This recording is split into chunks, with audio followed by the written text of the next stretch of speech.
Next tonight, the crushing of the Arab Spring in the Persian Gulf nation of Bahrain. Margaret Warner reports on how events there have widened the divide between Shia and Sunni Muslims. Approaching downtown Manama, Bahrain doesn't feel like a country in turmoil. Skyscrapers gleam in the sun of this tiny Persian Gulf financial hub, ruled by a 200-year-old Sunni monarchy. The stock market, though foreign investment has stalled, appears to be humming along. But all is not as it seems. Some shoppers have returned to the malls, but hotels and restaurants are hurting. Tourists are still staying away, a blow to the economy of this island kingdom. It touts itself as a tolerant playground for visitors from socially conservative Gulf neighbors and beyond. That's a hard sell, with armed troops and riot police vehicles on the streets, enforcing a state of emergency in effect since March 15th. Checkpoints dot the roadways between the capital and suburban villages where many of the country's Shia majority live. We stop them and we check for their identification and ask of their purpose of coming into this village. Lieutenant Taher Alawi says the checkpoints have made the villages safer, but residents say it feels like a state of siege. When we tried to leave our village, they said, no, you cannot leave it, you have to go back. We don't care whatever reason you have for leaving, you will go back. The state of emergency came in response to month-long demonstrations inspired by the revolutions in Tunisia and Egypt. The protesters, mostly Shias but Sunnis too, had occupied the city's landmark Pearl Roundabout, calling for greater freedoms and opportunity. After early clashes that killed some demonstrators, security forces let them stay until they blocked the road to the city's vital financial district. 1,500 troops from Saudi Arabia and other Gulf states came in to back up Bahraini forces as they imposed a violent crackdown. Today, the financial district and Pearl Roundabout are free of protesters, though we weren't allowed to film the roundabout to show you the military presence there. But the country is polarized now by two opposing narratives. Most Sunnis think the crackdown is essential to restoring Bahrain's order and prosperity. Most Shias think the crackdown is systematically targeting them and widening the sectarian divide. In relatively poor Shia villages like Diraz, the signs of political resistance today are subtle. Graffiti urging death to al-Khalifa. That's the royal family. Every week, worshippers from nearby villages flock to Diraz to hear the country's leading Shiite cleric, Ayatollah Sheikh Issa Qassim. Last Friday, he urged them to continue to fight for their rights, but by peaceful means. After the service, the veiled woman, identifying herself only as Zainab, described the night raids her relatives and friends have endured. They will not knock first. They will just attack, break the door, and enter. For me, I am very scared of being attacked at house and my children being, terrorized. They are trying to crush our pride, crush our dignity, and we are trying to keep it peaceful. I don't know how long. These two young sisters, who also took pains to cover their faces, said the Shias feel powerless. I can't believe what's happened here. We want you for help us. We are in a big problem here and we don't know what to do. Oh my God. What? The police there. I shot to go. Okay, you go. At that moment, after spotting riot police SUVs circling the village, they fled. Nabil Rajab, president of the Bahrain Center for Human Rights, says the raids are part of a wider pattern of brutality. He says more than 1,000 Bahrainis, mostly Shia, have been swept up in a revolving door of detentions. Among them are men, women, journalists, doctors, nurses, unionists, from all sort of professions. And most of them were systematically tortured. Many women were sexually harassed and assaulted. 4 people have died in custody. Rajab charges foul play. He showed us photos of the bruised body of one such victim, Ali Issa Sakir. 5 prison guards are being charged with Sakir's death. That's according to Bahrain's Minister of Justice, Sheikh Khalid bin Ali bin Abdullah Al Khalifa, one of the royal family.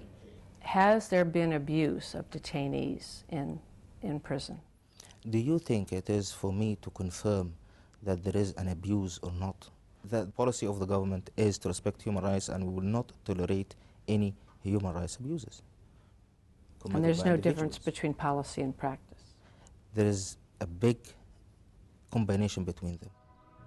Another new tactic, the destruction of Shia holy sites, at least 24 so far. A month ago, this pile of rubble in a village we visited was a mosque. So were these columns in another village nearby.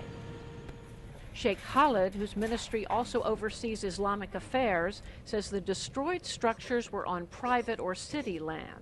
These lands and these buildings were not licensed. The bottom line of this is, if you have a licensed worship place, nobody can touch it, and the government itself will protect it.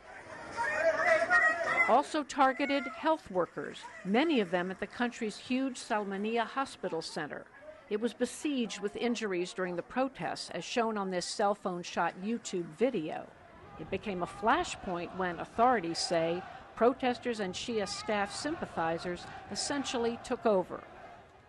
One experienced Shia doctor, whose identity we agreed to hide, said she treated all her regular hospital patients by day and demonstrators at the roundabout at night.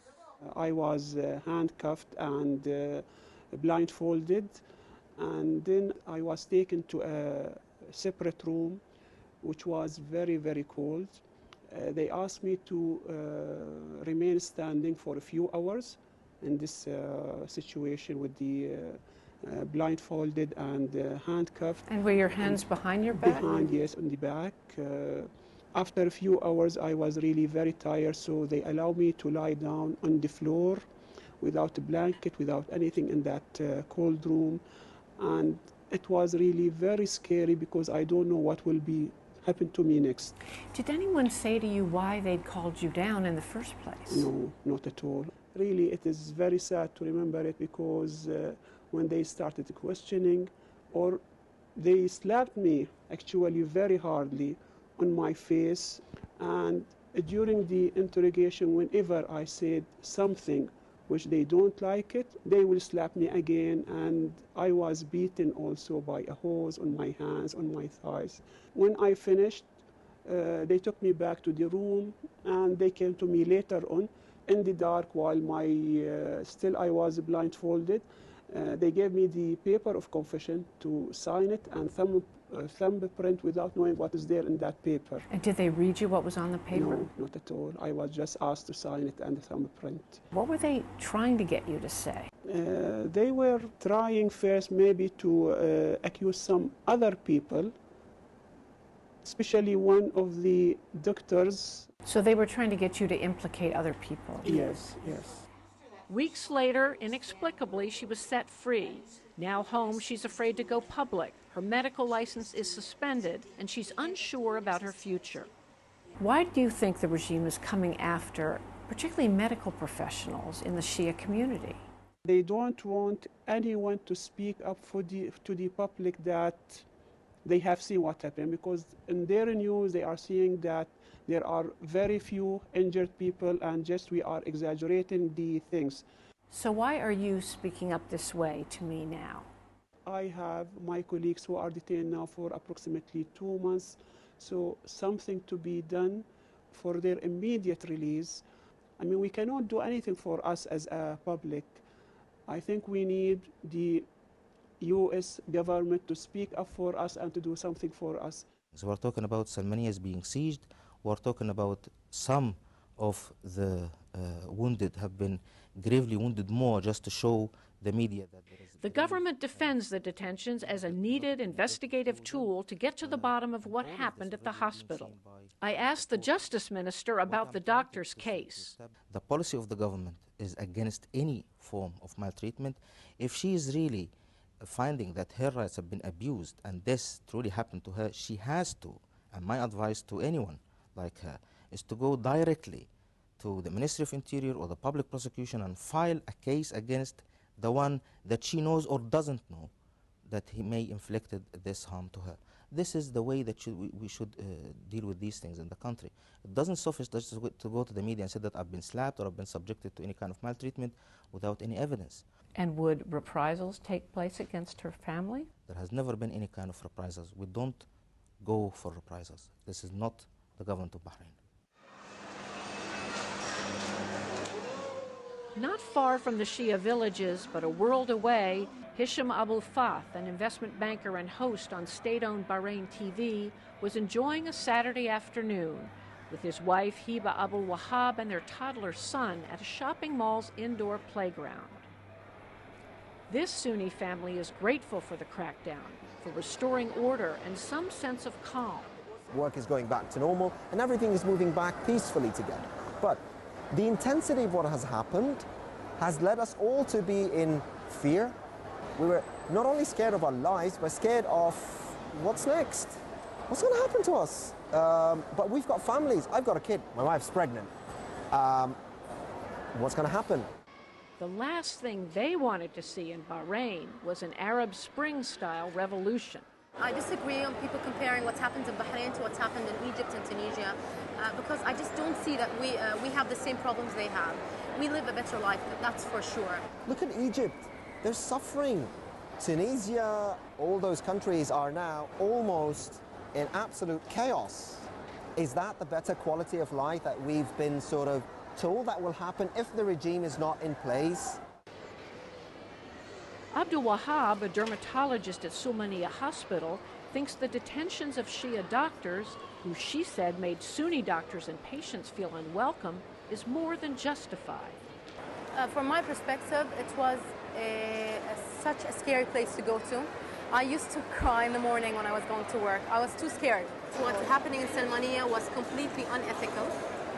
Those nurses and doctors deserve to be prosecuted and punished.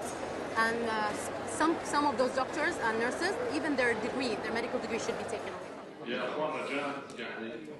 Another grateful Sunni, Jamal Fakhro, vice chair of the royally appointed Shura Council. He heads an international accounting firm's 300-person office here.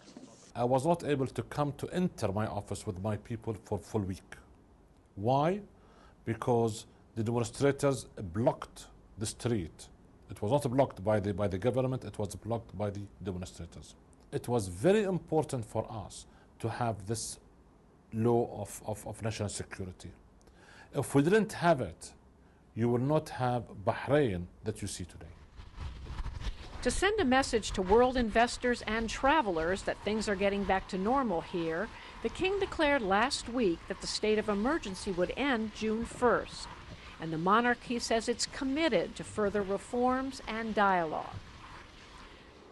Sheikh Ali Salman, head of the leading predominantly Shiite opposition party Al-Wafaq, says he's ready to talk.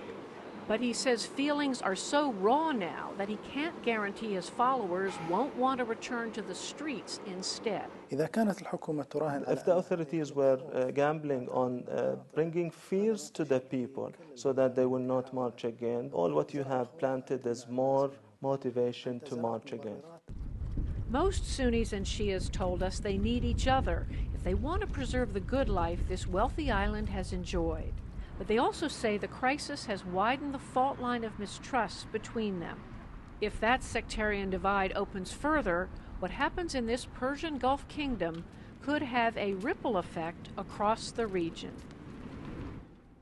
Margaret will continue her reporting from Bahrain through this week.